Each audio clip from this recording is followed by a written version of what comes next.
Good evening. Thank you, Brian. Um, as you all see, we are recording this just to have a record of it. So want to make sure everyone's aware of that as we get started. But anyway, good evening. First, I want to thank everyone for coming.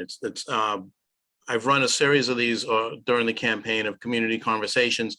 It's nice to have this many people show up. I think that's one of the benefits to a Zoom format. We're able to get a lot more interaction. So I want to introduce myself. I know a lot of the folks that are on the bridge. I do want to just kind of run through a little bit of my background. First of all, I've been living in Portland for 22 years. I'm married to Liz. We've raised 2 children here. Our oldest, Rebecca, is a 2019 graduate from Portland High School. I'm proud to say she was the valedictorian in that year. She's currently in her junior year at UConn, studying physiology, neurobiology. And our youngest is actually graduating this coming spring, 2022, and that's Caitlin. So we're very proud of both our girls, and we're very lucky to live in a community where they've gotten a great education. That's why I always like to bring that up. My educational background, I earned my Bachelor of Science in Mechanical Engineering from UMass Dartmouth in 1991. I've completed my Master's of Science in Management with Rensselaer Polytechnic Institute in 1999. I have, from a professional experience, my first 5 years, I worked for General Dynamics Electric Boat. I worked on the Seawolf submarine project in the nuclear engineering group. And then I also spent some time working what was called the Nuclear Support Facilities Engineering Group, where we were doing an environmental remediation of a retired nuclear site. In the last 25 years, I've spent working at AT&T, started when it was back in S&ET.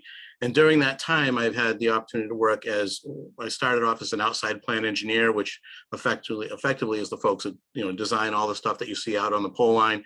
From there, I worked on managing various engineering teams, including the engineering team that initially brought DSL to the state of Connecticut.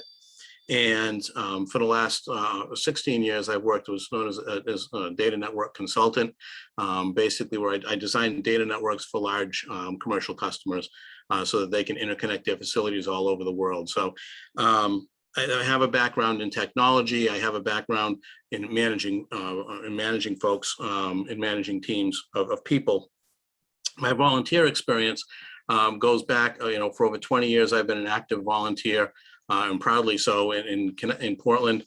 I've spent over 20 years as a member of the Brownstone Quorum. I'm finishing right now my 17th year as the president of the Quorum.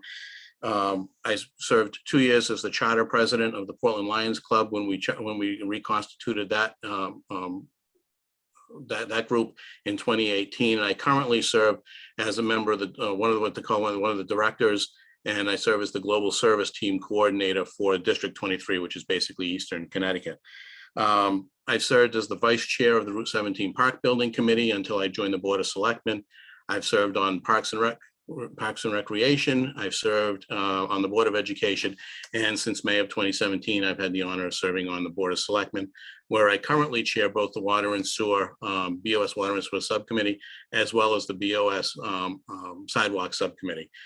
Proud of the work that we've been able to do there.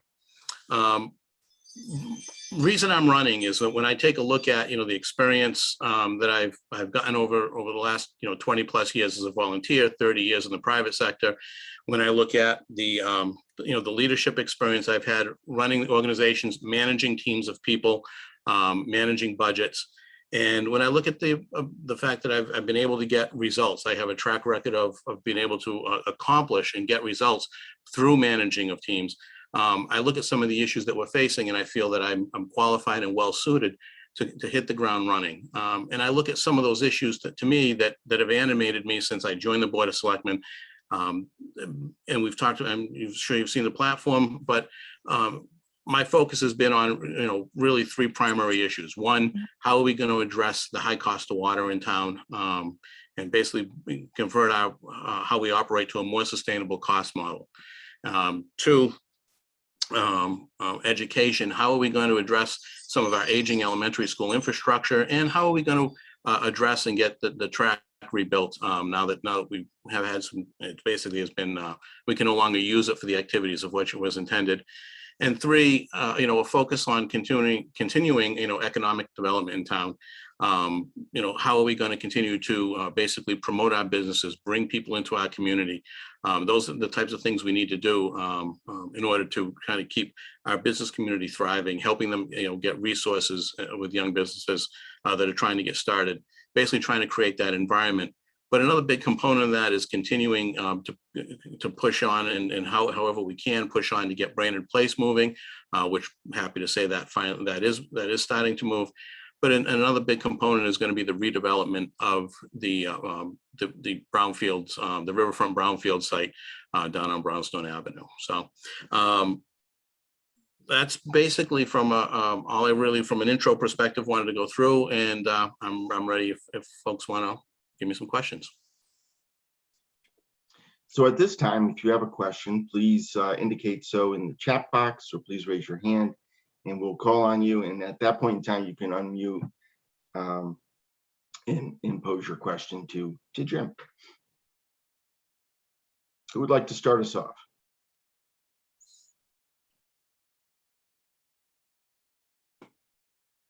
I see Steve, Steve's iPad. If you could introduce yourself, Steve, that would be great. I'm Steve Hodge. I'm a retired citizen and former educator, and my wife Jeanette is here sitting with me, and she has a question. So I'm the one with the question. I'm very impressed with all that Jim has done over the years.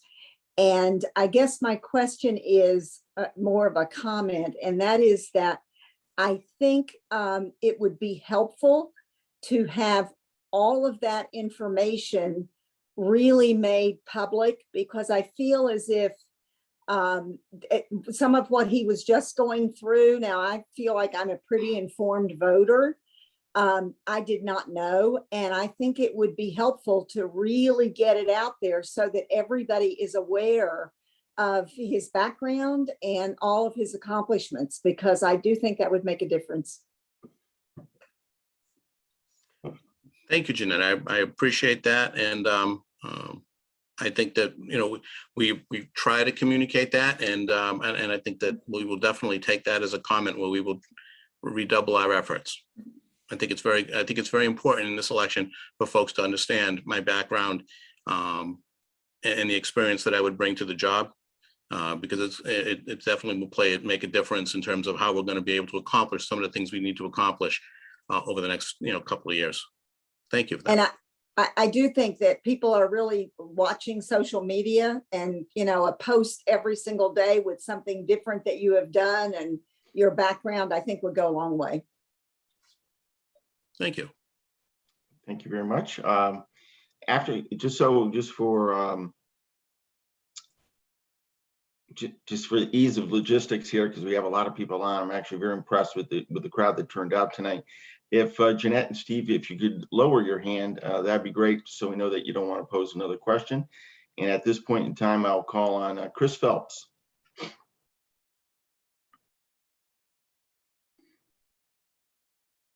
You have to unmute, Chris. Still haven't figured this out. Sorry, can you hear me now? Yes, we Can can. hear you now. All right. Well, thank you, and thanks for the chance to ask a question here. Jim, I guess my question follows up a little bit on some of what you said at the opening and the question just now. But in recent years, public discourse and policy debate, whether we're talking at the federal level or the state level or the town level, has become increasingly contentious and personal and even angry.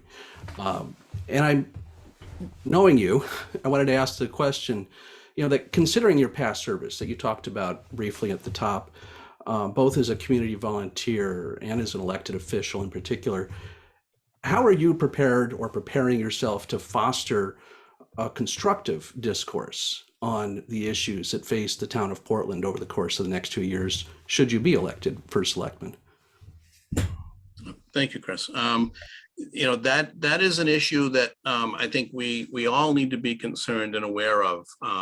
As you see some of the elements, I think that you see nationally, and some of the things that have pushed into the state in terms of, being more aggressive, and that willingness to kind of, people are sometimes much more willing to go places they weren't willing to go, a few years ago. And I think it has created some problems and some difficulties with public discourse. I'm very proud of the Board of Selectmen that we have now. And I kind of hold that as an example of, when you look at how our board has been able to work together, that we have that ability right now as a board to have that honest consensus building discussion. It's respectful. And we've really had every vote that we've had, with the exception of just one recent incident, has been unanimous. And it's because we've had that level of discourse. What I've always tried to do in my career, both as managing volunteer teams, as well as managing my teams in the workplace, and by the way, interacting with folks, in the environment that I work with, I deal with a lot of C-level folks, in the corporations that I deal with. It's to have that respectful discourse, that understanding that, that give and take, the ability to listen to people, make sure folks know that you're actually not just kind of faking it, but they're actually listening to what they have to say and being able to respond to it, and in a respectful way, and not dismissing what they're, the points that they're trying to make, or just not immediately looking for the argument, but looking for how you can collaborate. And I think that that's a skill set that I've developed over, a long history. That's what I would bring to the job. That's what I would try to foster, is that making sure that we have good communication, and that it's respectful, and that, and you set that tone. I find a lot of that would get set basically from my office. And I think it would just be important to continue to promote that. And by the way, that's how you get results. We recently had, a kind of a pretty good debate going on about how we were going to try to put together an arrangement to try to help the fair. And that there was potential, because of some, it's an emotional issue. You have volunteers that have worked extraordinarily hard to bring something to the community. And you have other folks that, depending on where it's located, there could be some impacts. And there was, potential for, if you let the sort of the hard feelings get in the way, or don't communicate properly, right? You could end up with, something that would be unproductive. And that didn't happen, not in the least.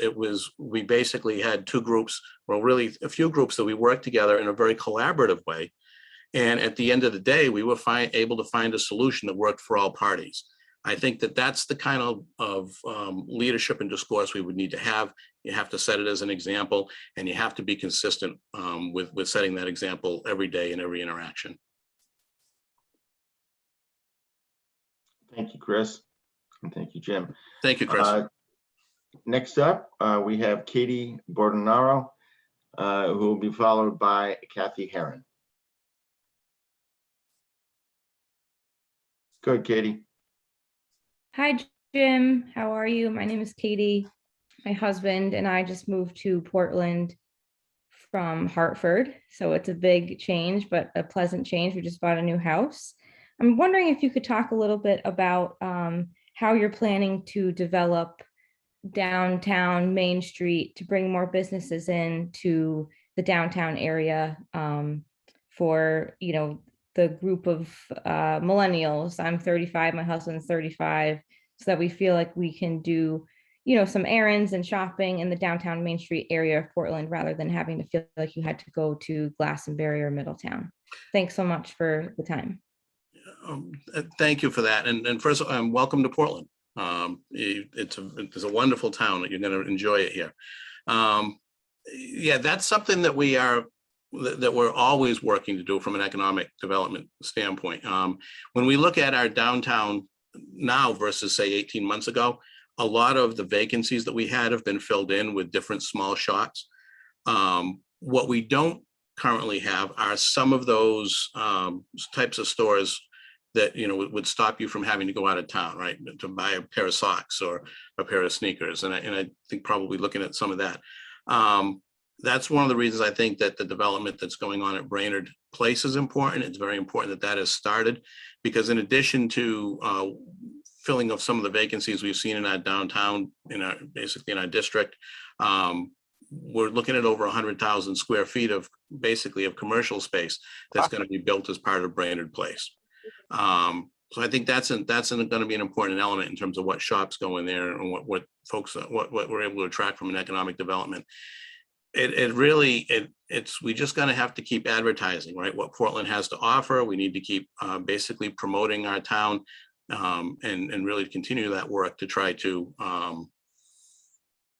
bring those services in. We have, through our economic development coordinator in towns, someone who's very active, trying to recruit businesses, trying to recruit and bring people in and fill in those vacancies.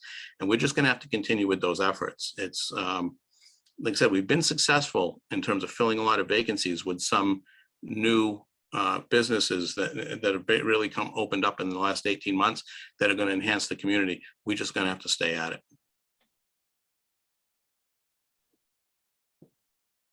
Thank you, Jim. Thank you, Katie. Our next question will be asked by Kathy Heron. Kathy? Thanks, Brian. It's actually Bob. Kathy's voice is getting a little deeper there. That's okay.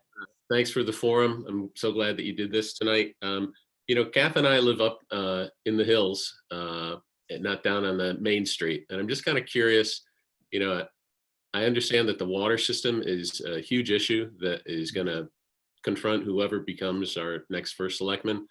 Why should that be an important issue to me and my neighbors up here in the hills?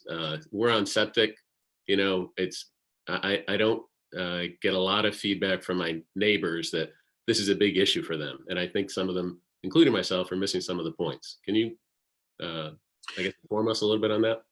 Yeah, I mean, I would say that it's a very fair argument that it's going to be an issue that more directly impacts folks that are on the system, right? And right now, about 50% of our residents are on the water system. We have about 2,300 customers that are served by Portland Water.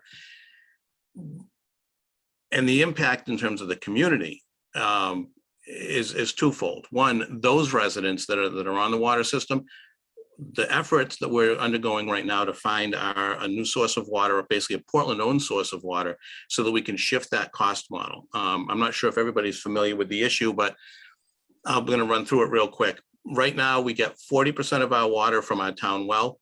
That water costs us about $100,000 a year to produce. The other 60% comes from MDC. That right now in this budget season is costing us $857,000. So we have a combined cost right now of just under $1 million for just to get the water we need to serve our residents. That's out of a $1.55 million budget. That has negative impacts and provides challenges for folks, especially in the district that is served by Portland Water, in terms of the high cost. It's hard because the cost is so high for water itself. It starts to crowd out without putting an additional burden on the ratepayers for that water. It starts to crowd out the ability to do some of the infrastructure work we would like to do. You basically get put into a very reactive mode, which is how we're set today. How it impacts everybody, though, is that when you have the high water costs and you don't have control of that cost model, it makes it and can be a negative impact in terms of trying to do economic development, trying to bring businesses in, because those costs impact those businesses. We also have, we do share the cost of water throughout, whether you're in the water district or not, because we have certain fire protection that we cover. We have, for example, there's a certain amount of monies that we spend that everybody in town, that the general taxpayers pay for in terms of as a fee per fire hydrant, right? Because that is actually used for fire protection for the entire town. Our municipal buildings are all on Portland Water.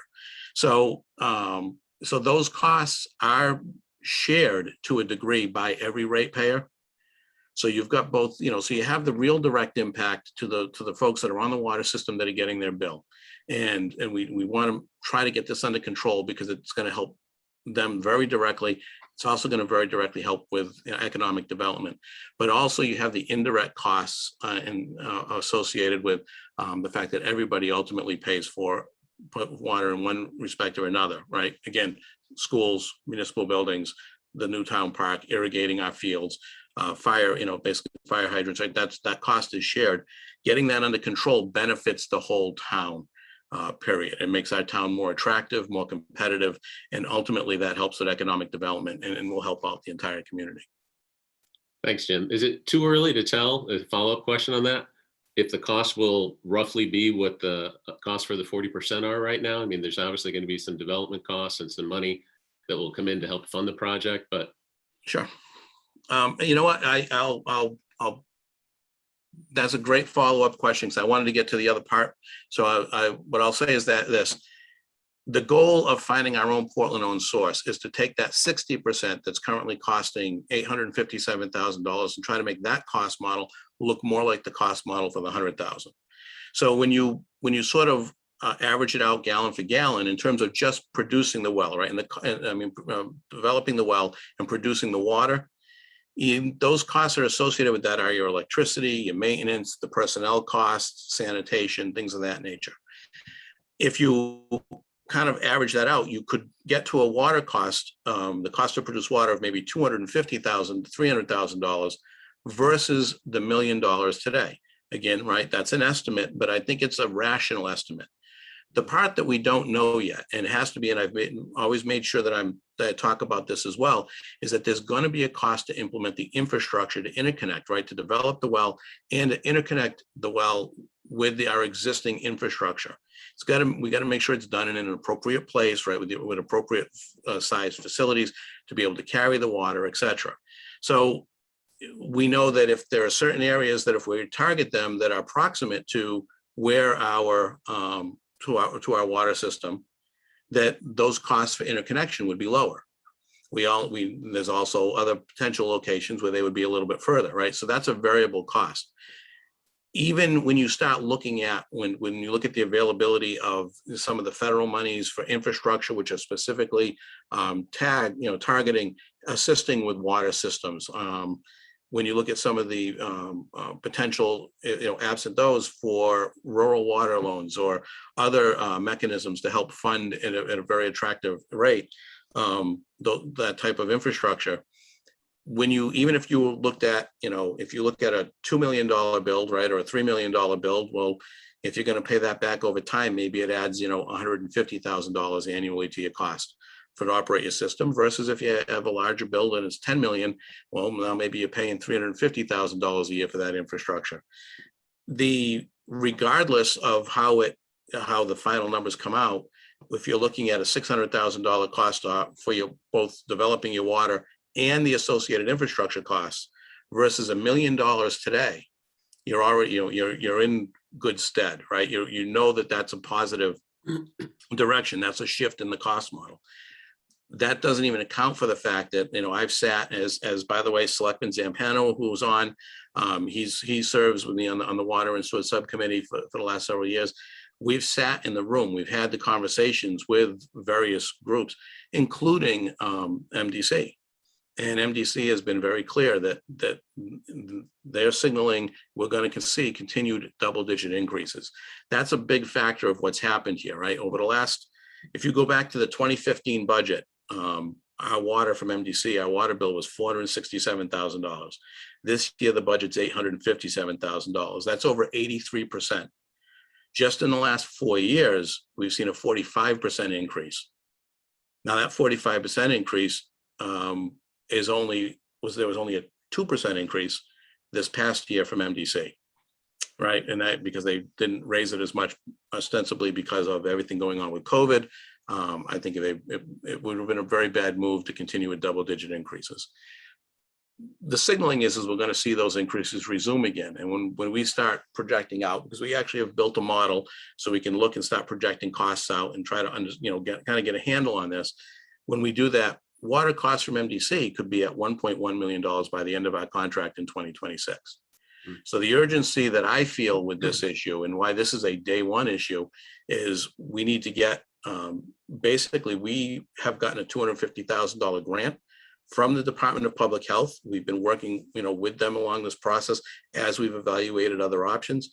We need to implement that grant locate a source of water, develop, basically get it permitted, develop and implement the necessary infrastructure to tie it in. We have to do that in 4 years. That's critical, and we have time to do it, but it's going to be an issue that's going to require focus. And like I said, that to me is a day one issue. Great. Thanks, Jim. Appreciate it. You're welcome. Thank you for that question. Thank you, Jim. Next up, we have Jan Nosik, and then followed by Abigail Boggs. Hi, it's Jan. I believe Jim basically answered my question. I was wondering, I understood that that the committee that he was working with was saying that it would be better financially for the town to be supplying the water totally. And it just seemed to me like there would be a lot of expenses and liabilities there, but I guess he showed that even with that, it would be worthwhile. But that was basically my question. Yeah, Jan, it's again, I think what we have is we have the experience operating our current town well. And right now, I'll tell you right now, the contract that we have, it's 146 million gallons a year that we're required to buy. Right now, if you were to compare the cost gallon to gallon, it's about 6 times more expensive to buy a gallon of water via MDC than it is for us to produce it ourselves, right? That's why you see this cost disparity, and that's why we're trying to shift the model. I want to always give props to our town crew, to Public Works, Bob Shea, and the team, because they work very hard to balance that, right? They run the well hard enough so that we buy our 146 million gallons that we are contractually required to buy, right? Until our contract expires. It's a take or pay contract, but they work very hard to make sure we don't buy 146 million in 1 gallons, right? They work very hard to keep those costs down. So, but that's why it's that disparity in costs. And if we can continue to generate it ourselves and create a model that is similar to what we currently have with that town well, that's gonna hold us in good stead. That really will set us up for the next probably 30 years. Very good. Thank you. You're welcome. Thank you, Jan. Thank you, Jim. We have Abigail Boggs, and then I see Chris Darby has his hand up as well. Go ahead, Abigail. Hi, everyone. I'm so happy to have this opportunity to speak with you all.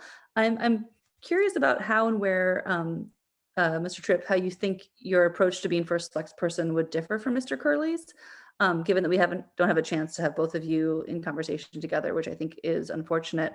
And I respect your reasons for not doing so tonight, or for going forward with your original plan.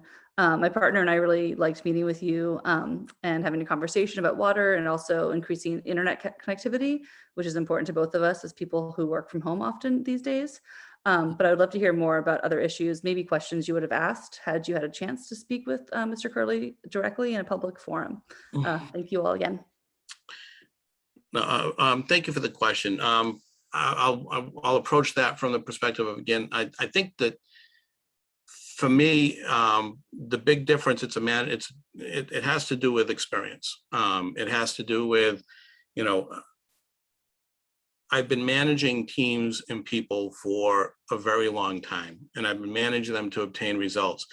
And I think that the approaches that I would take, the ability to basically manage a team and get the results, I think that's one of the biggest differences. I look at things, I am very data driven. I look at things from a business case model. That's how I look at things from a water perspective, but it's how I also look at, how in terms of management in general. I don't want to go too much into what in terms of how I would think he would manage, because with him not here, I don't want to put him in that perspective. But my philosophy, again, is just to manage in a way that is very, my management style is probably a good way to discuss it, is that I like to use data to make decisions and to try to drive teams. I like to make sure that the teams and the folks that are working for me have the resources they need, that I work to clear the roadblocks, take the obstacles out, and basically let them kind of have their head, right? They know what they can accomplish. Let them basically commit to what they can do, and then hold folks accountable. I just think in doing that, you create a culture of ownership, you create a culture of accountability, and you're always working, I think, in a kind of in a collaborative way where you're all trying to get things done. Thanks so much. I guess I'm also wondering, as myself, I'm a progressive voter. Mhm. And I'm wondering if you can speak a little bit more to the kind of political differences in terms of, I know Mr. Curley's slogan is, Portland, not politics, which feels a bit disingenuous given the current political climate of our country. I think another person was asking about this somewhat too. So I'm wondering if you can speak a little bit towards the kind of issues I think some progressive voters are concerned with in terms of environmental politics, racial politics, and other matters that are, pertinent along kind of a more progressive angle. Thanks. Sure, I'm happy to do that. From my perspective, right, I work as one of the things as a member of the Board of Selectmen. I stay busy working as a liaison to a lot of different groups, right, and that has included the Solidarity Task Force, which is now the Solidarity Committee, and being a liaison to that. I think that the work that we have done in Portland is very important in terms of making sure we're opening up, we have a full dialogue, and that we're really addressing and trying to attack some of those issues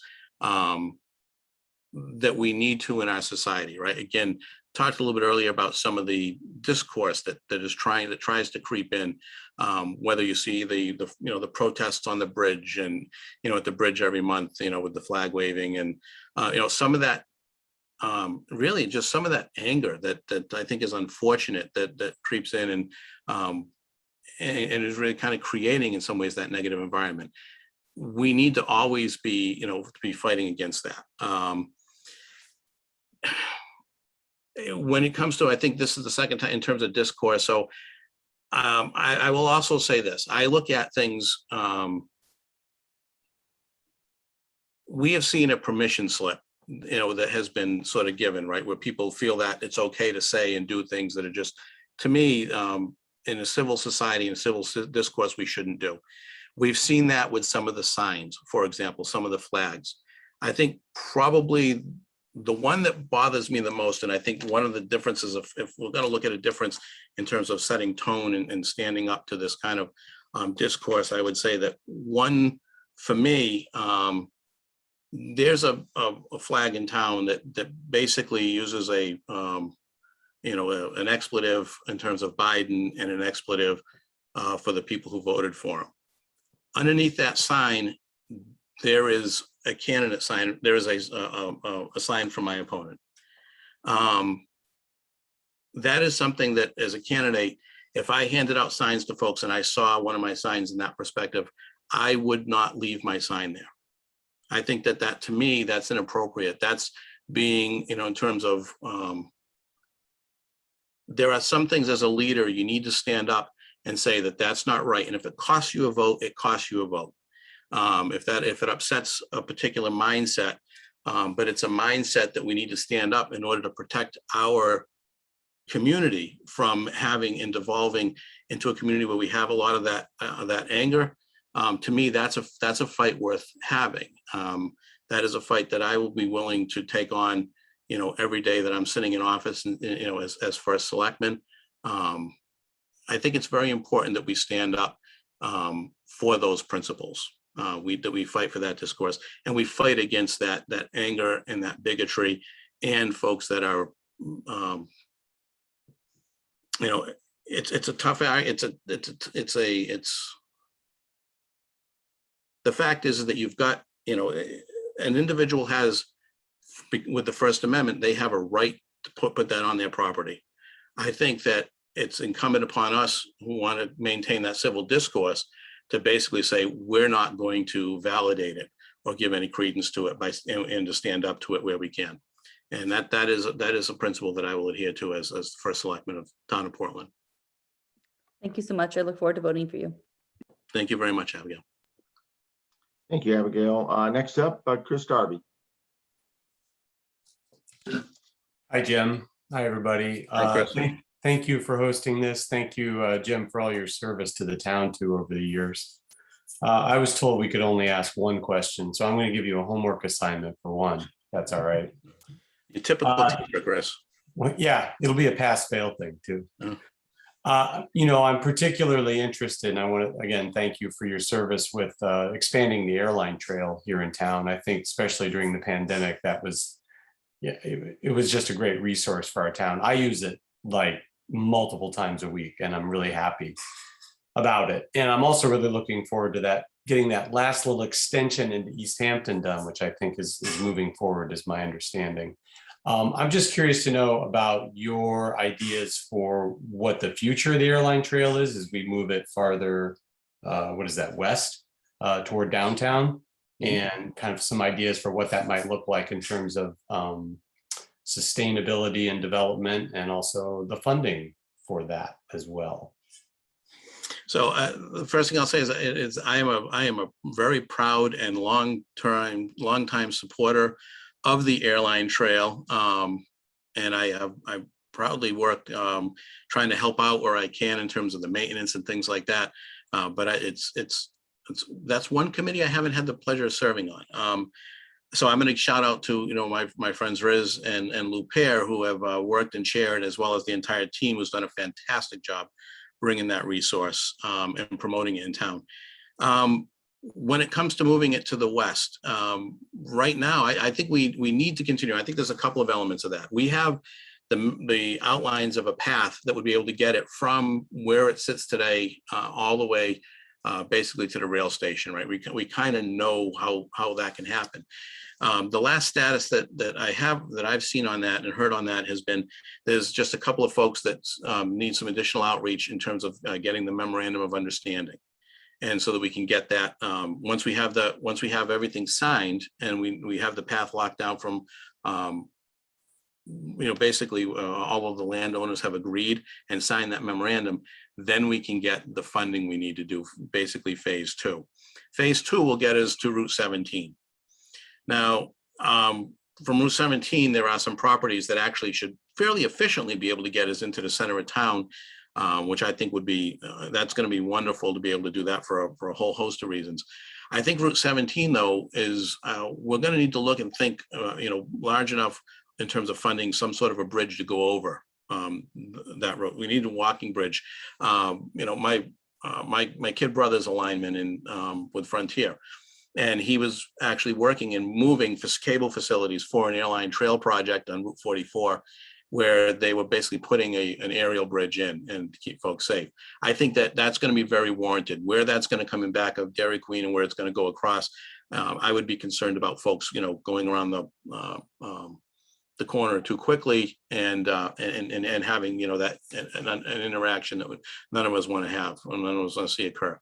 So I think we need to work that ultimately. And I've had conversations with this with a lot of folks, whether it's Complete Streets or Airline Trail, in my capacity as president of the Brownstone Quorum, is that how do we interconnect the airline trail and some of these other facilities into, for example, the Riverfront Park, and then in terms of a loop.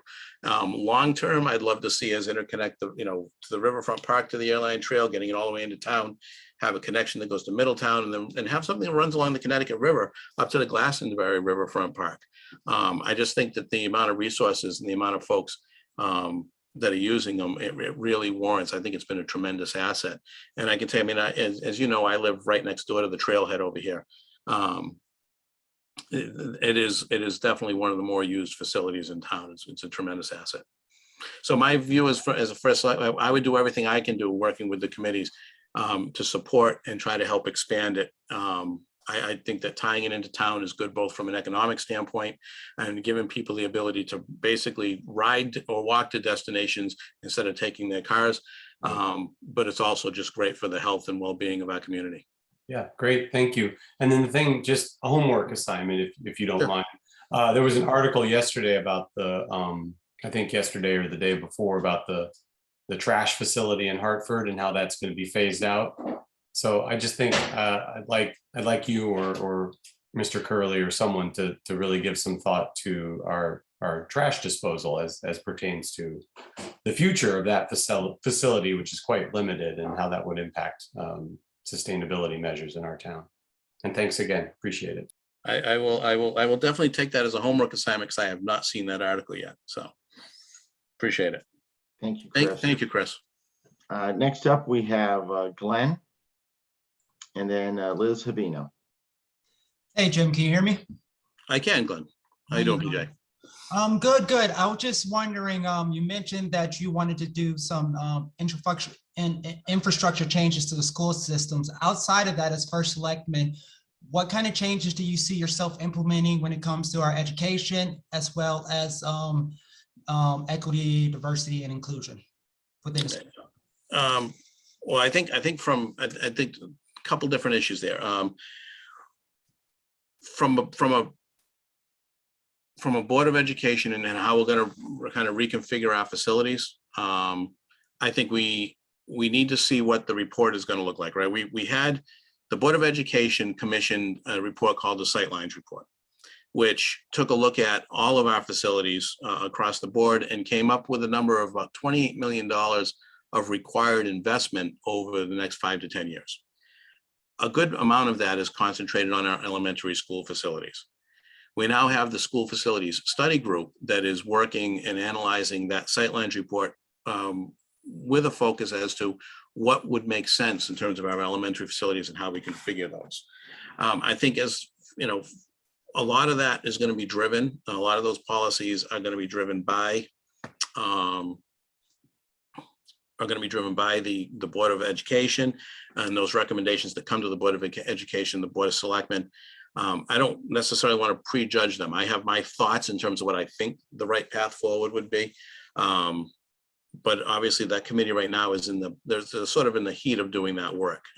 They're expected to report back to us, I believe, in June of 2022 with recommendations. With respect to diversity and inclusion, as I noted earlier, I'm heartened by what I saw last year. I saw we as a community we had 3 groups that were kind of aggressively committed to working on these issues, right? We've got the Social Justice Coalition, we've got the Inclusion and Diversity group through our schools, which is very important for that group to continue functioning, and obviously the Solidarity Task Force, or now the Solidarity Committee. I think that it's important that we continue to support the efforts of all of those groups. From First Selectman, I hope next year, I know I've been as part of some of the meetings in my capacity as the liaison. I know, the discussions are already going on, talking about, Juneteenth next year, talking about Pride, talking about, basically the types of events that I think continue to move our community forward and move those discussions forward. I think we need to continue to support that as a community, as First Selectman. It's something that I fully support. Trying to make sure I capture from a school and an infrastructure standpoint. PJ, is there any other part of that you'd like me to expand on or touch base on, or am I kind of getting what you were asking? You were kind of getting there. I was just more curious as to where you saw, you have kids who grew up in Portland, just Sure. Where you saw you can improve the educational aspect, not just the infrastructure, which you seem to have a grasp on, but the educational aspect. I got you. As well as improving or supporting the Board of Ed and improving the equity, diversity, and inclusion. Okay, so in terms of improving education, it's interesting. I had two kids that went through school, and I will say that both of them, as they've moved towards college, have been very well prepared, academically from the schools. I do think that we have seen in the last couple of years, in the last few years now, you saw a shift in some of the discourse. And I know that even some of the survey data that came back, we had a lot of, I think, places in our community where folks felt very comfortable with some of the data that came back from that survey. But in our schools was an area that there was some concern where we see some of this discourse.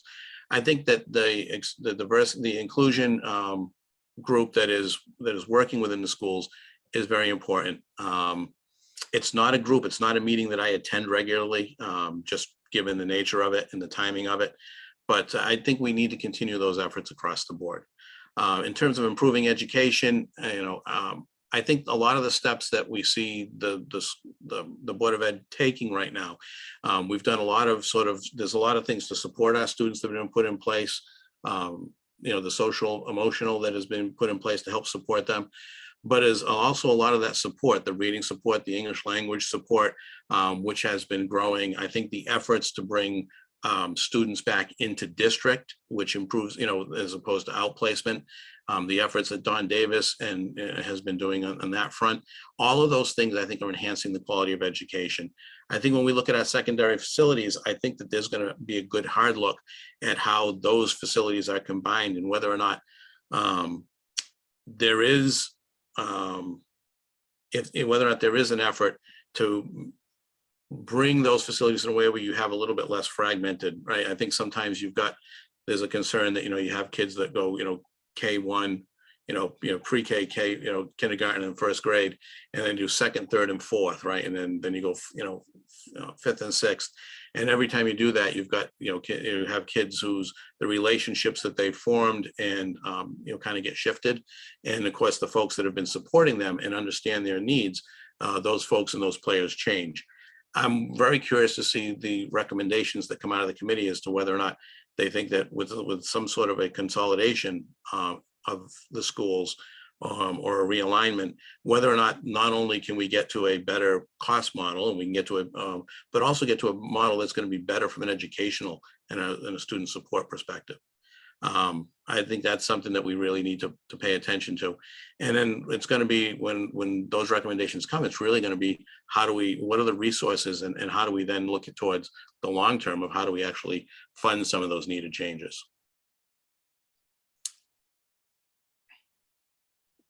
Thank you, PJ. Thank you, Jim. Liz Sabino. Hi, Jim. Thank Hello. you so much for putting this on. A quick comment and then a quick question.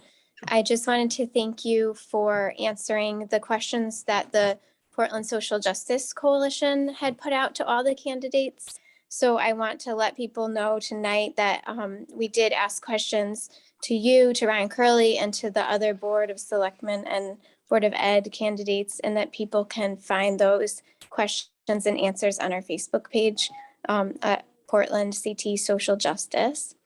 And thank you for all your support with the coalition. And then my question is, I'm not sure if Brian addressed this in the beginning, but I really hope that you're still planning to attend Ryan's event on Saturday. I know that it didn't work out and he didn't agree to come tonight, but I still feel it's so important for voters. And I know you and Ryan both stated, it's it's a disservice to voters to not have the two of you be able to be there in person. And that the coalition tried to help make that happen in the past as well. So are you still planning to attend on Saturday? Is that something that you're still working out, or? Well, my default position, Liz, that's a great question. My default, as you know, I was very disappointed with the fact that the forum did not take place. I was disappointed because I thought that the reasons it didn't take place, I disagreed with sort of the whys, right? I think that there was it would have been a very good opportunity for folks that don't know what the Social Justice Coalition had planned was 2 nights of forums.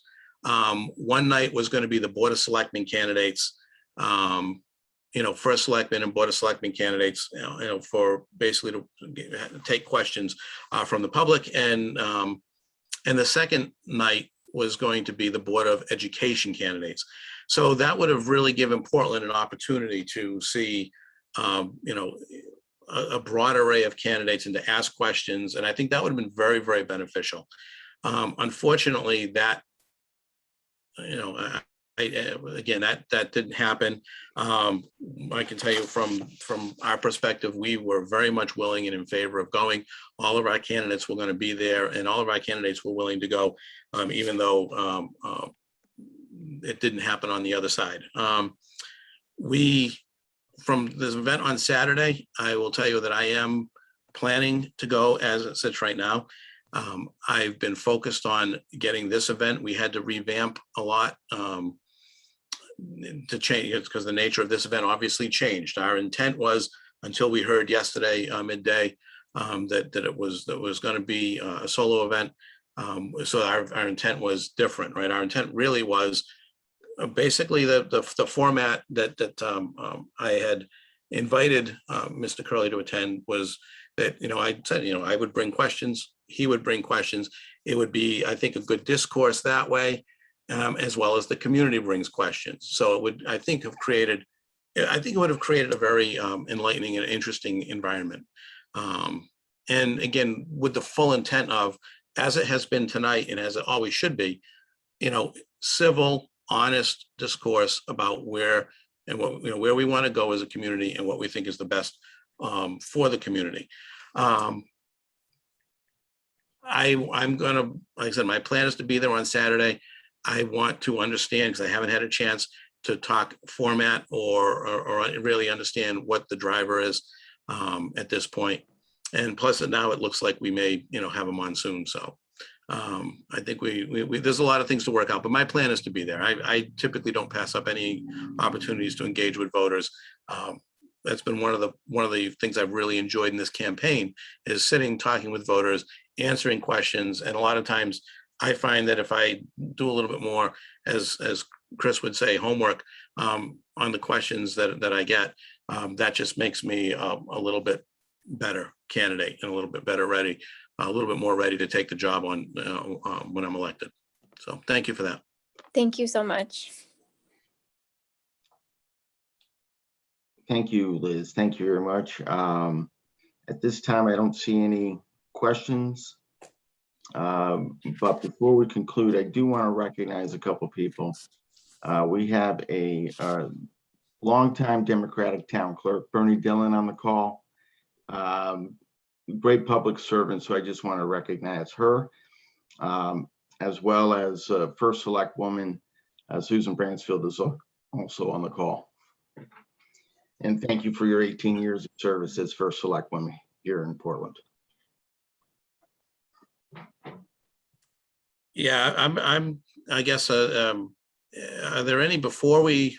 Actually, we have one other question just came up. Good. Mickey. Good evening, Jim. How are you? I'm good, thank you. How are you, sir? Thank you for having this tonight, and it's a pleasure being on here. My question is pertaining to the park. So with the remote nature of the park and the limited availability of pedestrian walkways and everything crossing from the main town area to the park, is there any future plans to develop the pedestrian infrastructure so that kids can travel safe from the main areas such as Bartlett and there to the park? Which park are you referring to at this time? Because we have the new park. You're talking about the new recreational complex? Yes, I think that's something we have to look at. I think that's something that I think working with our complete streets would be beneficial. The hope when we were originally working that, and again, Selectman Zampano and I, from a Board of Selectmen perspective, were worked very closely on that. There were certain things, for example, there were certain sidewalks that we had to eliminate certain components, and some, like we had a sidewalk that came out of the park but didn't go anywhere, right? So that was it kind of dead ended where there were no other sidewalks. I think we're going to need to look at some of that infrastructure over time and say, how can we add and do that? And I think that's going to be something that, from a complete streets perspective, we need to look at and just kind of decide what the best alternative is. I really like the idea of trying to figure out how we can interconnect more of our parks so that if kids want to get on their bikes and effectively ride to bike, versus, ride to a park, they have a good, safe way to do it. Or if folks want to go from their home and walk to a park, they have a good, safe way to do it. That's an effort with the sidewalk work we've been doing in terms of replacing and adding, sidewalks in our community. The work that the Complete Streets folks have been doing to make our community more walkable, more rideable, creating a bike route. I think those are efforts that we just need to keep chipping away at it and getting better and improving those resources. Thank you so much, sir. I appreciate you taking the question. Thank you. Thank you, Mickey. Midge Malicki, I saw your hand up. Yes, thank you. Hi, Jim. Good to see you. And thank you for mentioning complete streets. It's kind of a good segue in that. I was just curious. So you've mentioned complete streets and the airline trail. And my question is, have you given any thought to local public health initiatives? Because obviously we have state public health and we have, the district. Have you given any thought to any that are local as far as benefiting the residents of Portland? And again, I know that we've had some, so we just had the walk to school, which thank you, Susan and Michael, for participating in that. And that was through the Complete Streets Committee. I recognize that there isn't a public health committee at the local level, but have you given any thought to something that's kind of locally driven as far as public health initiatives? It's interesting. In terms of a committee, I had not, but now I am.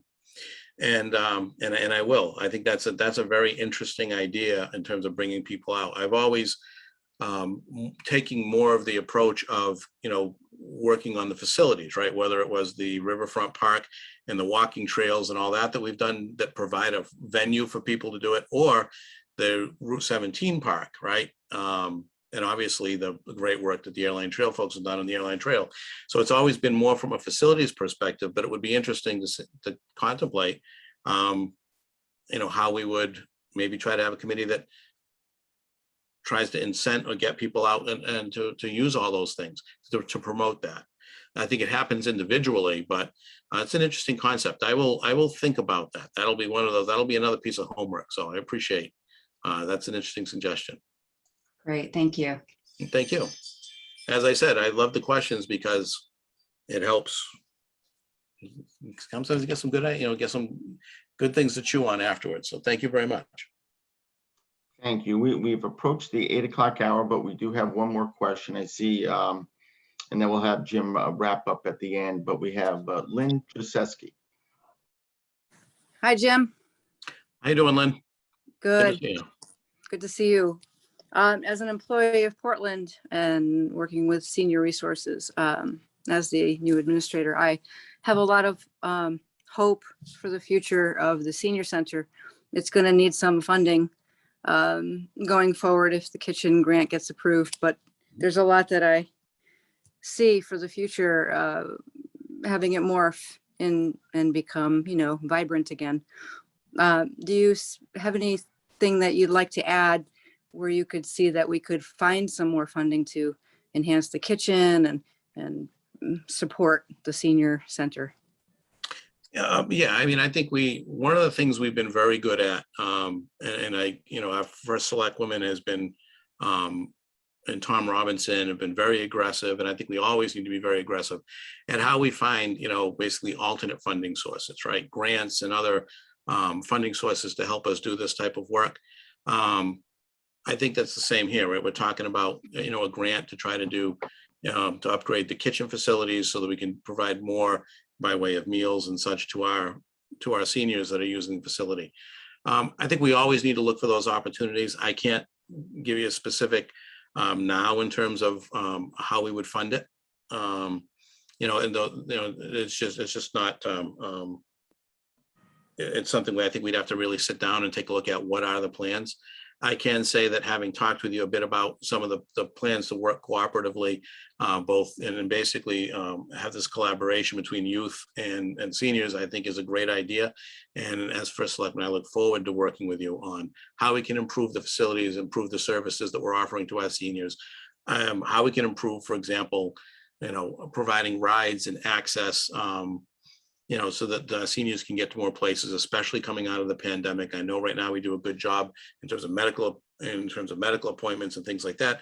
But as things in the world continues to improve, and as we get better vaccination rates and all the things that are happening, how can we continue to improve things more, even from an entertainment, from a, create some of those opportunities for folks to basically assist folks and to enjoy and opportunities to do things of a social nature. So those are all discussions I look forward to having.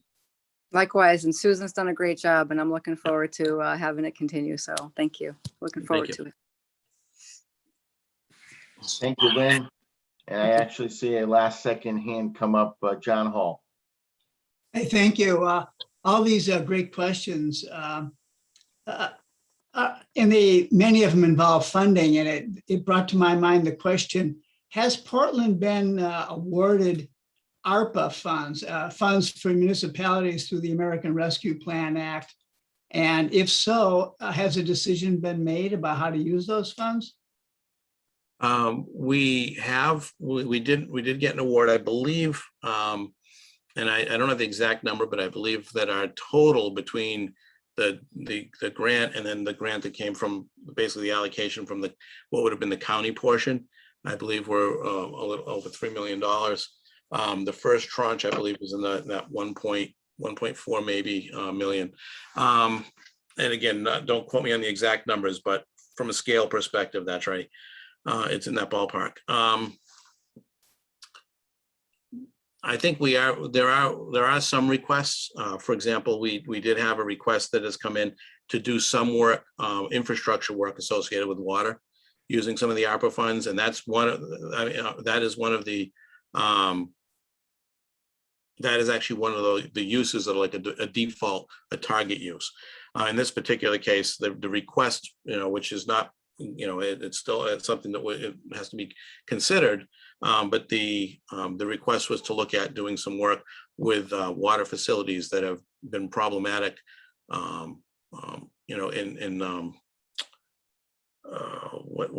road was that?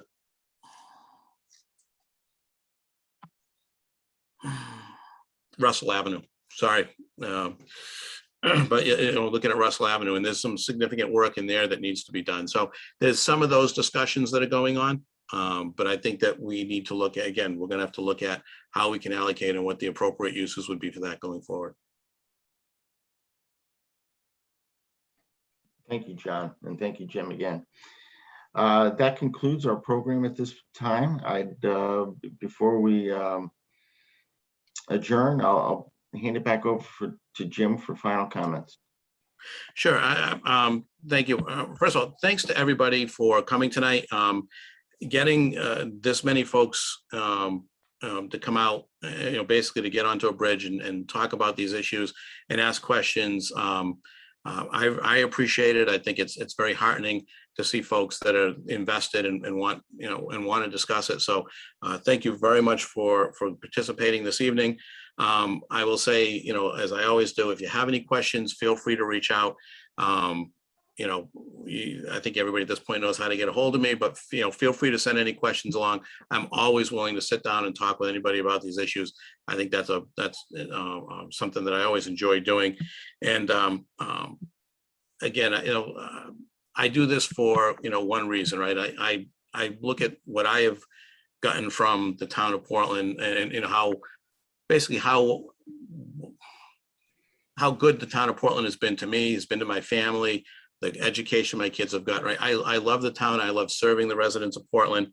The bottom line is that as first selectman, my goal is to make Portland an even better place to work, live, and raise a family. To do that, I need your support. And I very much would appreciate and ask for your vote on November 2nd. Thank you very much for coming tonight, and vote. Thank you.